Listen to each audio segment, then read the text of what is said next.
What's going on, everybody? Today we're doing a DPS breakdown for Narukami, all-around guide and some tips and tricks to maximize the usage of the mech itself. We'll be doing how much DPS it's capable, the targets you should be targeting, and the priorities you should be prioritizing inside of Mecha Break. Narukami basics basically boil down to the sniper rifle, 0.6 seconds interval per charge time.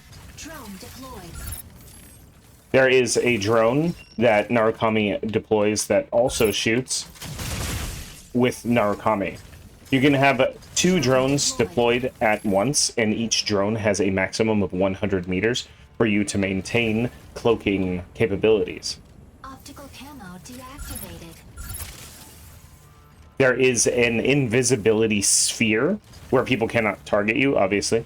You are invisible, and you have this sphere around you. Now, it is important to note that as far as boosts among mechs, Narukami's is actually among the best boosts you can have, outside of charging with a melee weapon.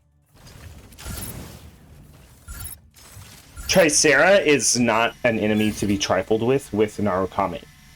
You can go ahead and sort of pick at Tricera, but because Tricera's deployment shields, you can't really do substantial damage to Tricera, and it just takes too long to get a kill in. So do not try to 1v1 a Tricera, please. You'll get there eventually, but it will take you a very long time. That is the grapple. The grapple stuns the enemies and gives you invisibility for a limited time.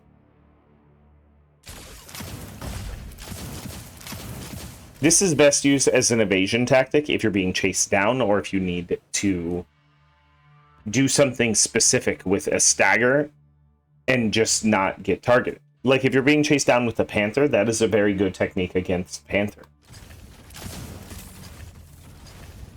Drone deployed. The drones that you can have 2 at once. Your drone does not start its cooldown until it despawns. Once you go past a certain distance, your drones will despawn themselves and start with a cooldown. As far as maximizing Narukami's damage, yes, it does make way more sense to charge down Narukami's beam, but there will be times when you just want to get some damage in really quick. Narukami's beam rifle has some slight shield piercing damage to it, and whenever their shield is completely empty, it does very substantial damage. Due to both Repair Drone and the Fortress Form module of Tricera, this is one of the reasons Tricera is not an enemy to be really tried against Narukami. I realize this may sound obvious, but a lot of players will just try to kill a Tricera and focus on a Tricera when you could actually get some damage in if it's being dealt elsewhere. There is times when you need to focus the Tricera. Not to mention, Tricera does have a 31% energy defense. This is a 31% damage mitigation directly applied towards energy. However, 31% is its lowest stat amongst defenses.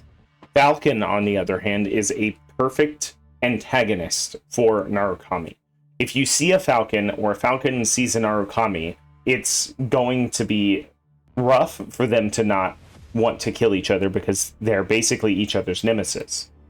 Falcon's recon kit completely destroys all stealthing capabilities with Narukami. So this is basically Narukami's worst enemy on the battlefield. You can almost not run from a Falcon.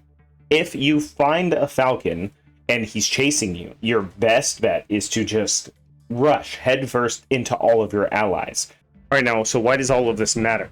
So the charged beam rifle, it will open up with a 50,000 damage shot. But due to a 2.4 second recharge time on the rifle and a 1.2 second fire interval, this 1.2 second fire interval is what passes before you can actually fire again.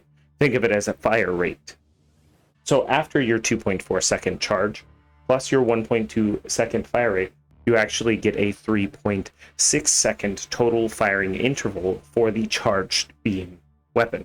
Assuming you have 2 drones out on the field, this equates to a little over 13,000 damage per second. The 10 rounds non-charged, as depicted right here, offers a DPS of 17,000. So this means if you have 2 drones out on the field, do not ADS and charge your scope the entire time. What you want to do is you want to stay stealth, launch a volley, and then boost back and forth while being locked onto your target so that enemies can't shoot you. And this is actually a much faster option to kill a mech with. The correct damage rotation for Narukami will be to lay down 2 drones, charge up the fully charged beam rifle, and then just shoot as fast as possible with the close range mode as depicted above. A lot of people are ADSing with Narukami the entire time, fully charging up their beam rifle, and they're losing a ton of DPS. Almost 30% of your DPS lost because you're charging down the beam. Now, this does change if you do not have your drones out. If you don't have your drones out, it's better to just charge up, but typically that's not the position you're put into unless you're in a middle of a combat, high stakes match trying to survive. And if that's the case, you actually don't want to charge up your rifle at all unless you're stealth. One of the good techniques is to grapple an enemy, charge up your rifle, shoot it, and then continue on with your life. After you grapple, you'll have about a 3-second window of invisibility. This will give you time to charge up your charge rifle, whether you're in the heat of combat or not, unless you're against a Falcon, to get off a massive shot. The only downside is you won't have your drones out, but you won't really need them. So the tactic there, if you're in the middle of a solo fight for some reason, it will happen.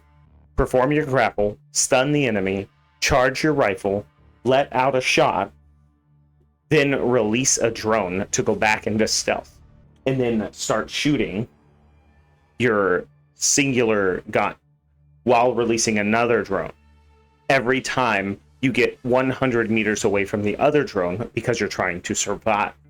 This is the best way to play Narukami, and it is a very high-skilled maneuver, but with a lot of practice, you can get it down. I'll start putting some high-skill clips, and I'll link it to this video, so anyone that watches it in the future will see exactly what I'm talking about. So that's pretty much it for the Narukami breakdown and DPS guides to maximize your damage and maximize your output and effectiveness in the field of battle.